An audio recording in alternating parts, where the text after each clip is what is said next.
Hello friends, welcome back to Study Mania. इस video में हम लोग ज्ञान बिंदु जीएस एकेडमी के द्वारा चलाए गए बिहार दरोगा का होमवर्क सीरीज को डिस्कशन करने वाले हैं और ये डे 6 का सेट है जो 27 जनवरी 2025 को किया गया था। आइए शुरू करते हैं। पहला क्वेश्चन है करेंट अफेयर्स और क्वेश्चन बैंक से दिया हुआ है।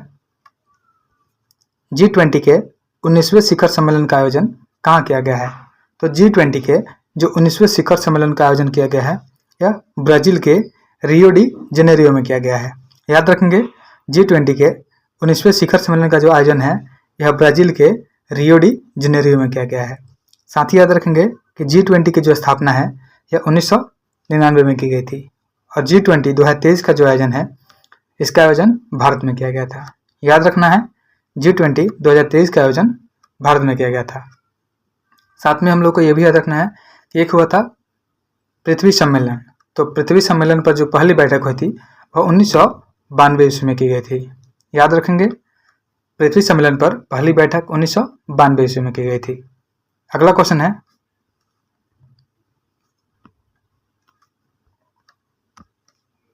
अंतर्राष्ट्रीय भूख सूचकांक 2024 में भारत का स्थान क्या है?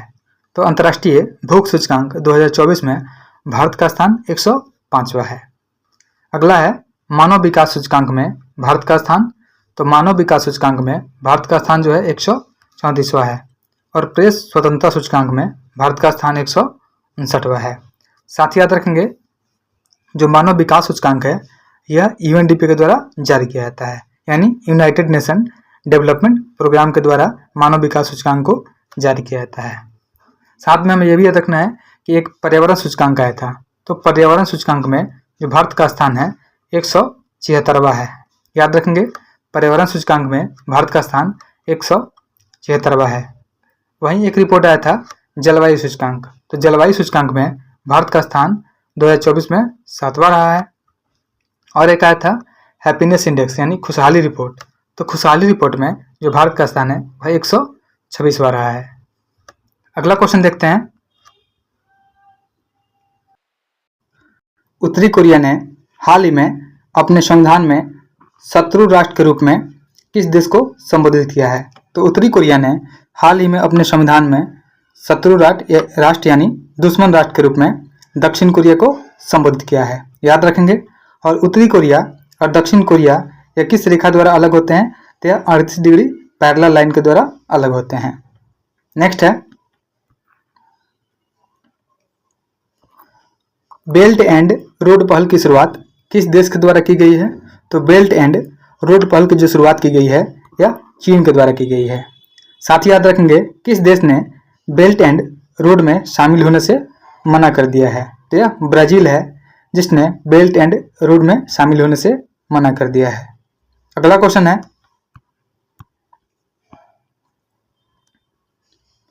हाल ही में ब्रिटेन द्वारा चागोस द्वीप समूह की संप्रभुता किस देश को सौंपने की घोषणा की गई है? तो हाल ही में ब्रिटेन के द्वारा जो चागोस द्वीप समूह है इसकी संप्रभुता मॉरिशस को सौंपने की घोषणा की है। साथ ही याद रखेंगे जो चागोस द्वीप समूह है यह हिंद महासागर में स्थित है और जो डियो गार्सिया है यह भी हिंद महासागर में ही स्थित है। याद रखेंगे चागोस द्वीप समूह और डियो गार्सिया द्वीप समूह। डियो गार्सिया जो द्वीप है यह भी हिंद महासागर में स्थित है। नेक्स्ट है पाम ऑयल की बिक्री के लिए किस देश ने ओरंगुटान कूटनीति पर विचार करने का निर्णय लिया है? तो पाम ऑयल की बिक्री के लिए यह मलेशिया है। मलेशिया ने ओरंगुटान कूटनीति पर विचार करने का निर्णय लिया है। साथ ही याद रखेंगे विश्व का सबसे बड़ा पाम ऑयल उत्पादक देश जो है यह इंडोनेशिया हो जाएगा। वहीं अगर भारत में बात करते हैं तो भारत में सबसे बड़ा जो पाम ऑयल उत्पादक जो राज्य हो जाएगा वह हो जाएगा आंध्र प्रदेश। याद रखेंगे भारत में पूछा जाएगा तो आंध्र प्रदेश हो जाएगा। वही विश्व लेवल पे पाम ऑयल का उत्पादक देश जो है यह इंडोनेशिया हो जाएगा। नेक्स्ट है किस देश ने हाल ही में पेरिस समझौता से कथित तौर पर हटने का विचार प्रकट किया है? यह किया गया है अर्जेंटीना के द्वारा। अर्जेंटीना ने पेरिस समझौता से हटने का विचार प्रकट किया है और जो अर्जेंटीना है यह दक्षिण अमेरिका महाद्वीप का एक देश है। साथ ही याद रखेंगे जो COP21 का आयोजन कहाँ किया गया था, तो COP21 का जो आयोजन है यह पेरिस में ही किया गया था।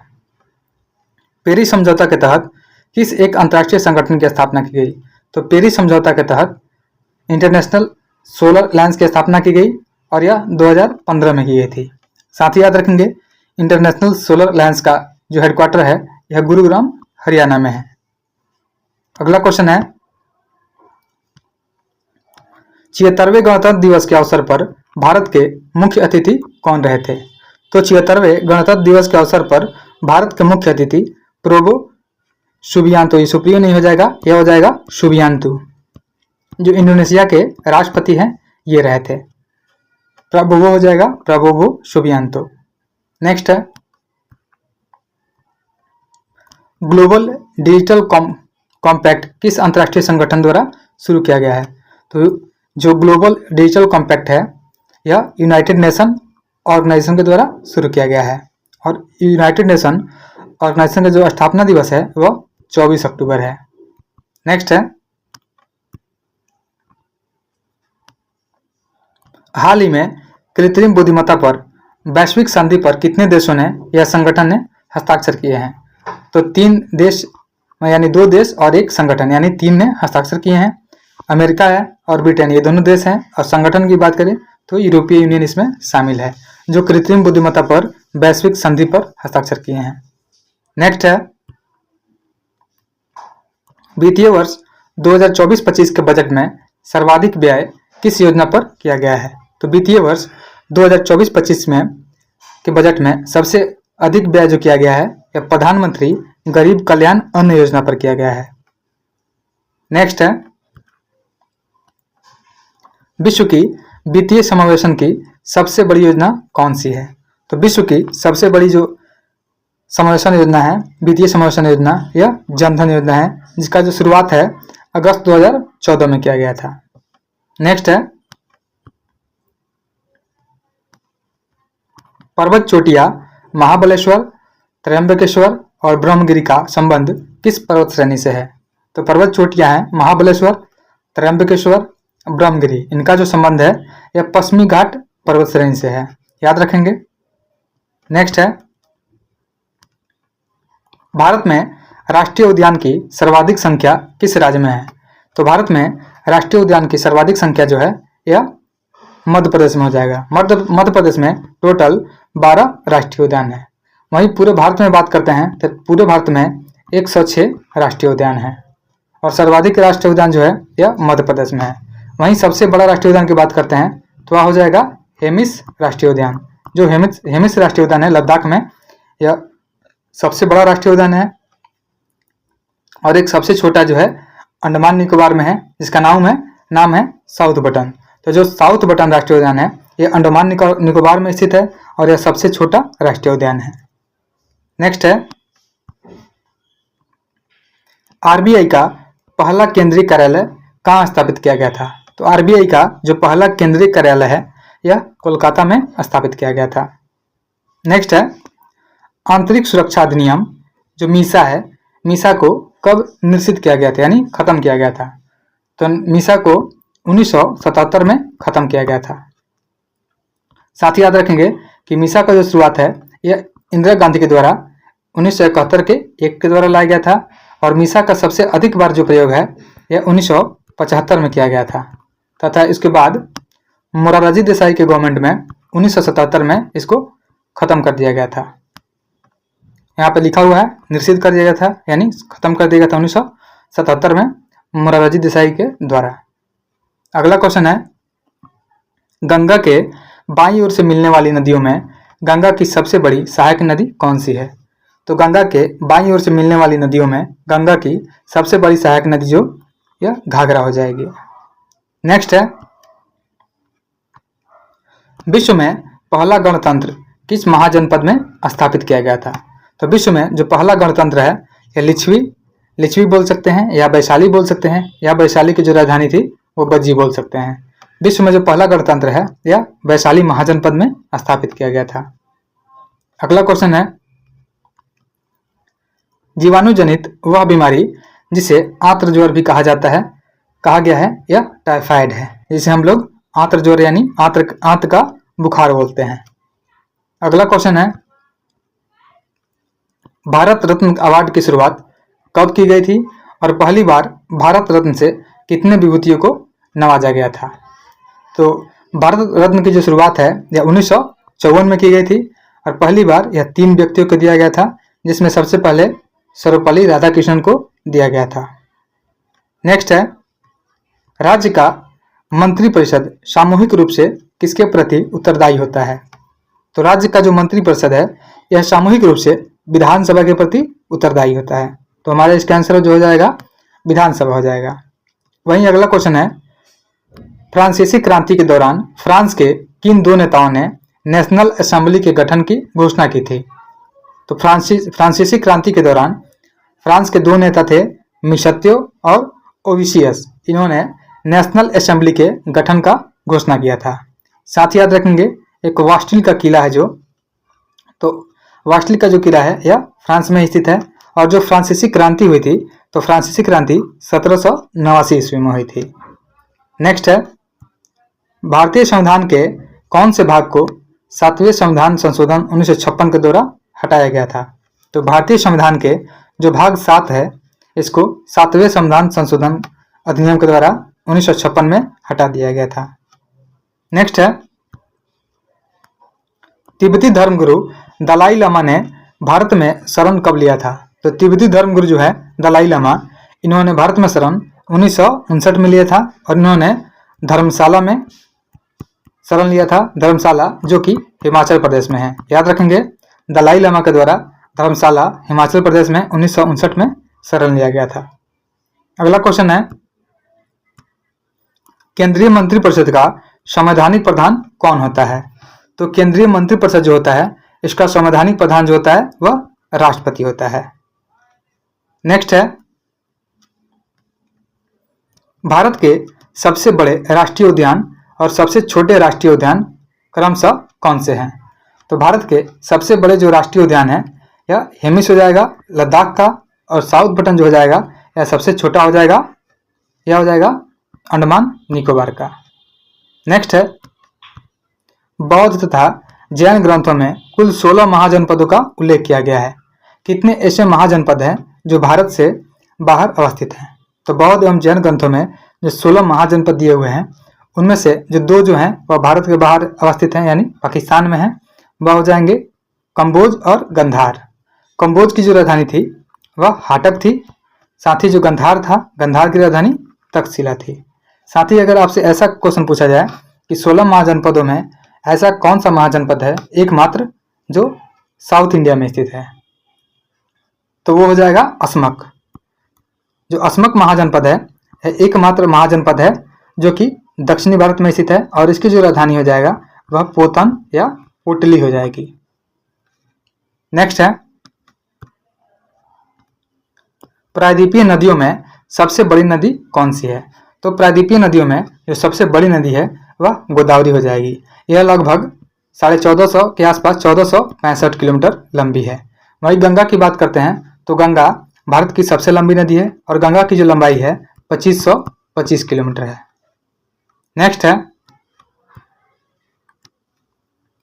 अन्नोदय अन्न योजना 2000 से प्रेरित भारत सरकार की वर्तमान खाद्यान्न संबंधी सबसे बड़ी योजना कौन सी है? तो अन्नोदय अन्न योजना 2000 ईस्वी में जो आई थी उससे प्रेरित है, उसका नाम है प्रधानमंत्री गरीब कल्याण अन्न योजना। नेक्स्ट है, आपातकालीन हार्मोन इमरजेंसी हार्मोन जो होता है किस अंतःस्रावी ग्रंथि से निकलती है? तो जो इमरजेंसी हार्मोन होती है वह एड्रिनल ग्रंथि से निकलती है जो किडनी के अपर साइड में होता है। अगला क्वेश्चन है, भुगतान संतुलन की समस्या ने किस वर्ष भारत में आर्थिक सुधार को जन्म दिया था? तो भुगतान संतुलन की समस्या ने 1991 ईस्वी में, यहाँ पे 91 हो जाएगा, आर्थिक सुधार को जन्म दिया था और आर्थिक सुधार के जो जनक है यह मनमोहन सिंह है। नेक्स्ट है, क्षेत्रफल के आधार पर बिहार का सभी राज्य या केंद्र शासित प्रदेशों में कौन सा स्थान है? तो क्षेत्रफल के आधार पर देखा जाए तो बिहार का जो स्थान है यह 13वां स्थान हो जाएगा। अगला है जिसमें पॉलिटी, हिस्ट्री, ज्योग्राफी और स्टैटिक जी का दिया हुआ है। पंडित जवाहरलाल नेहरू द्वारा प्रस्तुत उद्देश्य प्रस्ताव को संविधान सभा द्वारा कब स्वीकार किया गया था? तो पंडित जवाहरलाल नेहरू के द्वारा जो प्रस्तुत किया गया था उद्देश्य प्रस्ताव, इसको संविधान सभा के द्वारा 22 जनवरी 1947 को स्वीकार किया गया था। साथ ही याद रखेंगे संविधान सभा का जो पहला बैठक हुआ था यह हुआ था 9 दिसंबर 1946 को हुआ था और इसमें सबसे वृद्ध व्यक्ति जो थे, सबसे उम्रदराज व्यक्ति सच्चिदानंद सिन्हा, उनको अस्थायी सदस्य बनाया गया था। सेकेंड टाइम में 11 दिसंबर को 1946 को राजेंद्र प्रसाद को अस्थायी अध्यक्ष बनाया गया और साथ ही HC मुखर्जी को उपाध्यक्ष बनाया गया था। याद रखेंगे। नेक्स्ट है संविधान की अंतिम रूपरेखा जो है ड्राफ्ट किसके द्वारा दी गई थी? तो संविधान की जो अंतिम रूपरेखा है यह डिजाइन किया गया था भीमराव अंबेडकर के द्वारा और संविधान के किनारे पर जो डिजाइन है यह नंदलाल बोस के द्वारा 1954 में दिया गया नंदलाल बोस के द्वारा दिया गया था, जिन्हें 1954 में पद्म विभूषण से सम्मानित किया गया था। याद रखेंगे संविधान की अंतिम रूपरेखा जो है यह भीमराव अंबेडकर द्वारा तैयार किया गया था और संविधान के किनारे पर जो डिजाइन है यह नंदलाल बोस के द्वारा डिजाइन किया गया और नंदलाल बोस को 1954 में पद्म विभूषण से सम्मानित किया गया था। नेक्स्ट है भारतीय संविधान के हिंदी संस्करण का सुलेखन किसके द्वारा किया गया था? तो भारतीय संविधान का जो हिंदी संस्करण है इसका सुलेखन बसंत कृष्ण जी के द्वारा किया गया था। याद रखेंगे बसंत कृष्ण जी के द्वारा हिंदी संस्करण का सुलेखन किया गया था। अगला क्वेश्चन है संविधान सभा के सदस्यों को निम्न में से किसने प्रत्यक्ष रूप से निर्वाचित किया था? तो संविधान सभा के सदस्यों को प्रांतों की विधानसभा के द्वारा प्रत्यक्ष रूप से निर्वाचित किया गया था। नेक्स्ट है 1947 में विभाजन के बाद संविधान सभा में लगभग कितने सदस्य थे? तो 1947 में विभाजन के बाद संविधान सभा में लगभग 299 सदस्य थे। याद रखेंगे। नेक्स्ट है मौलिक कर्तव्यों को सिखाने संबंधी सुझावों को कार्यान्वित करने वाली समिति के अध्यक्ष निम्न में से कौन थे? तो मौलिक कर्तव्यों को सिखाने संबंधी सुझावों को कार्यान्वित करने वाली जो समिति थी उसके अध्यक्ष थे HJ हाइवर। याद रखेंगे HJ हाइवर थे और साथ ही इसमें शामिल थी सरदार स्वर्ण सिंह समिति जो मौलिक कर्तव्यों से संबंधित है। नेक्स्ट है विभाजन के उपरांत पुनर्गठित संविधान सभा में डॉक्टर BR अम्बेडकर किसका प्रतिनिधित्व करते थे? तो विभाजन के उपरांत जो पुनर्गठित संविधान सभा थी इसमें जो डॉक्टर भीमराव अम्बेडकर थे वह बंबई का प्रतिनिधित्व करते थे, इसलिए बंबई हमारा राइट आंसर हो जाएगा। नेक्स्ट है संविधान सभा ने BR अम्बेडकर की अध्यक्षता में प्रारूप समिति का गठन कब किया था? तो संविधान सभा ने BR अम्बेडकर की अध्यक्षता में प्रारूप समिति का गठन यह किया गया था 29 अगस्त को 1947 में, 29 नहीं, ये 24 अगस्त हो जाएगा, 24 अगस्त 1947 को। साथ ही याद रखेंगे जो प्रारूप समिति थी इसमें टोटल 7 सदस्य थे और प्रारूप समिति के जो अध्यक्ष थे वह भीमराव अंबेडकर थे। नेक्स्ट है संविधान सभा में किस देशी रियासत के प्रतिनिधि ने भाग नहीं लिया था? तो संविधान सभा में जो हैदराबाद देशी रियासत थी इसके प्रतिनिधि के द्वारा भाग नहीं लिया गया था। नेक्स्ट है कैबिनेट मिशन योजना के अनुसार संविधान सभा के सदस्यों की संख्या कितनी निश्चित की गई थी? तो कैबिनेट मिशन योजना के अनुसार संविधान सभा के सदस्यों की जो संख्या है वह 389 निश्चित की गई थी। नेक्स्ट है निम्न में से किसने भारत का संविधान बनाने के लिए संविधान सभा की रचना करने का विचार सबसे पहले प्रस्तुत किया था? तो याद रखेंगे बाल गंगाधर तिलक के द्वारा भारत का संविधान बनाने के लिए संविधान सभा की रचना करने का विचार सबसे पहले प्रस्तुत किया गया था और 1895 में इसी के तहत स्वराज विधेयक भी लाया गया था। नेक्स्ट है भारतीय संविधान में एंग्लो इंडियन समुदाय का प्रतिनिधित्व किसने किया? तो भारतीय संविधान में एंग्लो इंडियन जो समुदाय है उसका प्रतिनिधित्व यह फ्रैंक फ्रेजर के द्वारा किया गया था। याद रखेंगे कि फ्रैंक फ्रेजर जो है यह भारतीय संविधान में एंग्लो इंडियन समुदाय का प्रतिनिधित्व किए थे। नेक्स्ट है अवशिष्ट शक्तियों का सिद्धांत का प्रावधान भारत में किस देश के संविधान से लिया गया है? तो अवशिष्ट शक्तियों का जो सिद्धांत है इसका प्रावधान भारत में कनाडा से लिया गया है। अगला है 9 दिसंबर 1946 को जो पहली बैठक हुई थी से भारत की संविधान सभा कितने समय तक अस्तित्व में रही थी? तो 9 दिसंबर 1946 को जब पहली बैठक हुई उसके बाद से 3 वर्ष 1 माह 16 दिन तक संविधान सभा अपने अस्तित्व में रही थी। नेक्स्ट है कांग्रेस ने संविधान निर्माण हेतु संविधान सभा के गठन की मांग सर्वप्रथम 1936 में किस वार्षिक अधिवेशन में रखी थी? कांग्रेस ने संविधान निर्माण हेतु संविधान सभा के गठन की जो मांग है यह सबसे पहले 1936 में फैजपुर वार्षिक अधिवेशन में रखी थी। अगला है निम्न में से किसे संविधान सभा द्वारा इसके संवैधानिक सलाहकार के रूप में चुना गया था? तो संविधान सभा के द्वारा संवैधानिक सलाहकार के रूप में बी.एन. राव को चुना गया था। याद रखेंगे बी.एन. राव को संविधान सभा के द्वारा संवैधानिक सलाहकार के रूप में चुना गया था। अगला क्वेश्चन है भारतीय संविधान के किस भाग या भागों में आर्थिक न्याय को संविधान का लक्ष्य घोषित किया गया है? तो भारतीय संविधान का जो भाग 4 है और प्रस्तावना इन दोनों में आर्थिक न्याय को संविधान का लक्ष्य घोषित किया गया है। नेक्स्ट है भारतीय संविधान का निर्माण करने वाली जो संविधान सभा है इसका गठन कैबिनेट मिशन के आधार पर कब हुआ था? तो भारतीय संविधान का निर्माण करने वाली संविधान सभा का जो गठन है यह कैबिनेट मिशन के आधार पर जुलाई 1946 में किया गया था। याद रखेंगे जुलाई 1946 में किया गया था। नेक्स्ट है बी.एल. मित्र की जगह किसे प्रारूप समिति में सदस्य बनाया गया था? तो बी.एल. मित्र की जगह पे प्रारूप समिति में एन. माधवन को सदस्य बनाया गया था। याद रखेंगे यह एन. माधवन है। नेक्स्ट है इसमें मिलान करना है जो द्वैध नीति है यह रॉबर्ट क्लाइव के द्वारा लाया गया, सहायक संधि की नीति जो है यह वेलेस्ली के द्वारा लाया गया और व्यापक सिद्धांत की नीति जो है यह लॉर्ड डलहौजी के द्वारा लाया गया। यह सभी सही दिया हुआ है। द्वैध शासन नीति जो है यह लॉर्ड क्लाइव हो जाएगा, सहायक संधि की नीति वेलेस्ली हो जाएगा और व्यापक सिद्धांत की जो नीति है यह लॉर्ड डलहौजी हो जाएगा। नेक्स्ट है 1764 में बक्सर युद्ध के समय बंगाल का गवर्नर कौन था?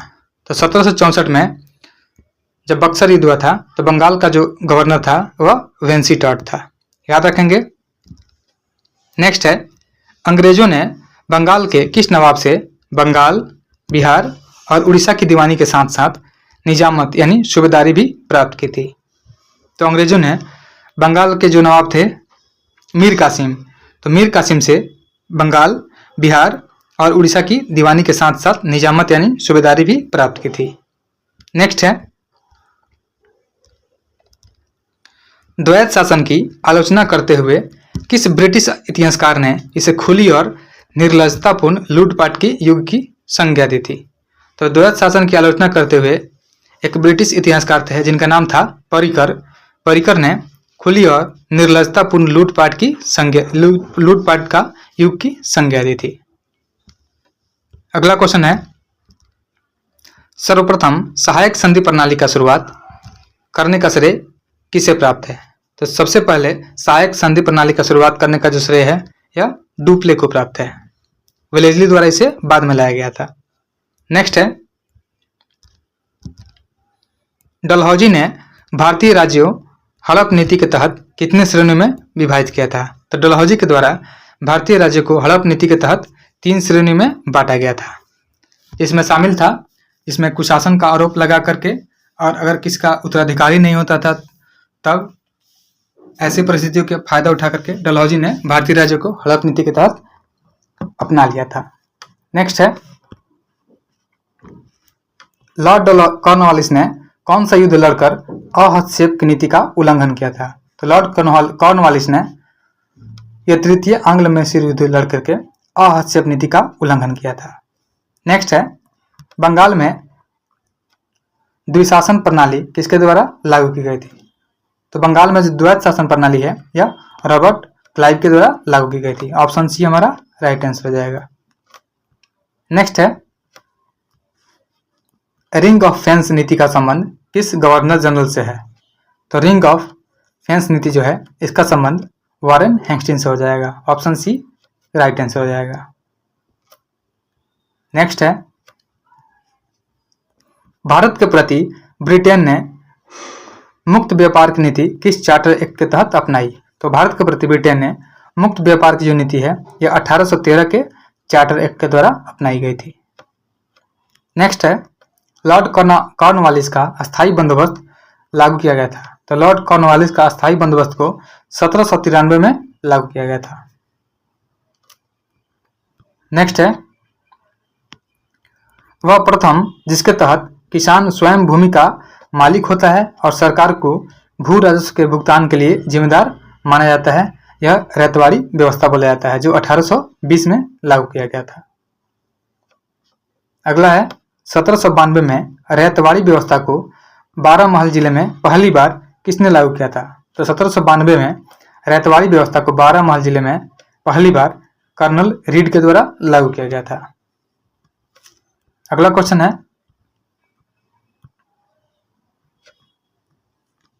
अरावली और विंध्याचल के बीच कौन पठार अवस्थित है? तो अरावली और विंध्याचल के बीच में मालवा का पठार स्थित है, याद रखेंगे। नेक्स्ट है, इसमें मिलान करना है। जो पंजाब हिमालय है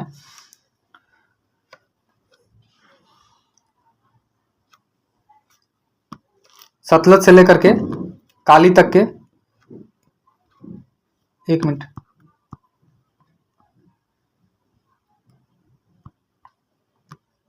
पंजाब हिमालय जो हो जाएगा वह हो जाएगा सतलुज और सिंधु नदी के बीच में हो जाएगा, याद रखेंगे। और जो कुमायूं हिमालय है तो कुमायूं हिमालय जो हो जाएगा यह सतलुज से लेकर के काली नदी के बीच में हो जाएगा। यानी जो पंजाब हिमालय है यह सिंधु से लेकर के सतलज तक हो जाएगा। जो कुमायूं हिमालय हो जाएगा यह सतलज से लेकर के काली नदी के बीच में हो जाएगा। जो नेपाल हिमालय है वह काली नदी से लेकर के तीस्ता हिमालय के बीच में होता है। और जो असम हिमालय है वह तीस्ता और दियांग नदी के बीच में है, याद रखेंगे। पंजाब हिमालय जो हो जाएगा यह हो जाएगा सिंधु और सतलज के बीच में हो जाएगा। और जो कुमायूं हिमालय है तो कुमायूं हिमालय सतलुज और काली नदी के बीच में हो जाएगा। और नेपाल हिमालय काली और तीस्ता के बीच में होता है। उसके बाद जो असम हिमालय है इसी को हम लोग दिहांग हिमालय बोलते हैं, तो यह तीस्ता नदी और दिहांग नदी के बीच में हो जाएगा। नेक्स्ट है, कश्मीर हिमालय में हिमनद चिकनी मिट्टी के मोटे निक्षेप तथा दूसरे पदार्थों का हिमोट जो होता है मोरेंस के रूप में जमाव को कहा जाता है। तो कश्मीर हिमालय में जो हिमनद चिकनी मिट्टी के मोटे निक्षेप तथा दूसरे पदार्थों का जो हिमोट के रूप में जमाव करता है उसको हम लोग करेवा बोलते हैं। नेक्स्ट है, हिमालय पर्वतीय क्षेत्र में जो बुग्याल होता है, बुग्याल शब्द का किसको निरूपित करता है? तो जो बुग्याल होता है पर्वतीय क्षेत्रों में, हिमालय पर्वतीय क्षेत्र में, वह घास के मैदान को बुग्याल बोला जाता है। नेक्स्ट है, हिमालय पर्वत श्रृंखला की पूर्वी पहाड़ियों का उत्तर से दक्षिण की ओर सही क्रम क्या हो जाएगा? तो हिमालय पर्वत श्रृंखला की जो पूर्वी पहाड़ियों का उत्तर से दक्षिण की ओर सही क्रम हो जाएगा। पटकाई की पहाड़ी है, ये बूम पटकाई की पहाड़ी है, उसके बाद नागा पहाड़ी है, फिर मणिपुर की पहाड़ी है, फिर मिजोरम की पहाड़ी है जिसे हम लोग मिजो पहाड़ी भी बोलते हैं। नेक्स्ट है,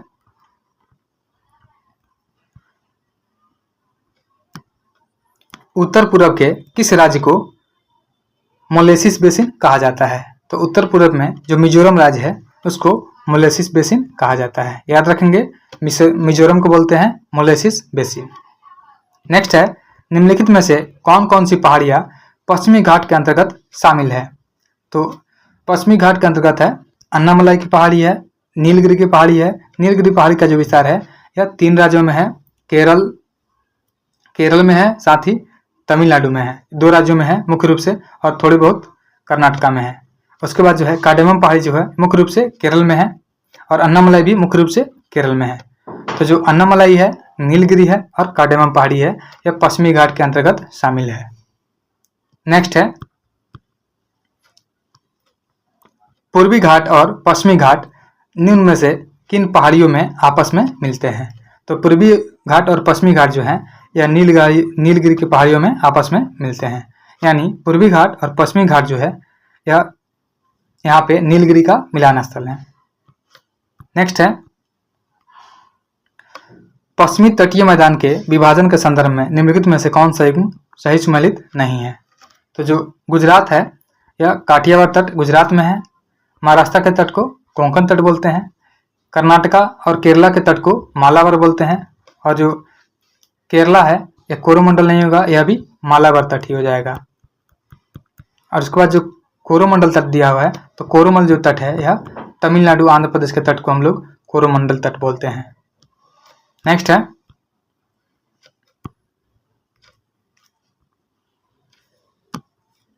यूनेस्को में भारत की कुल कितनी अमूर्त धरोहर को शामिल किया गया है? तो यूनेस्को में जो है भारत की कुल 15 अमूर्त धरोहर को शामिल किया गया है।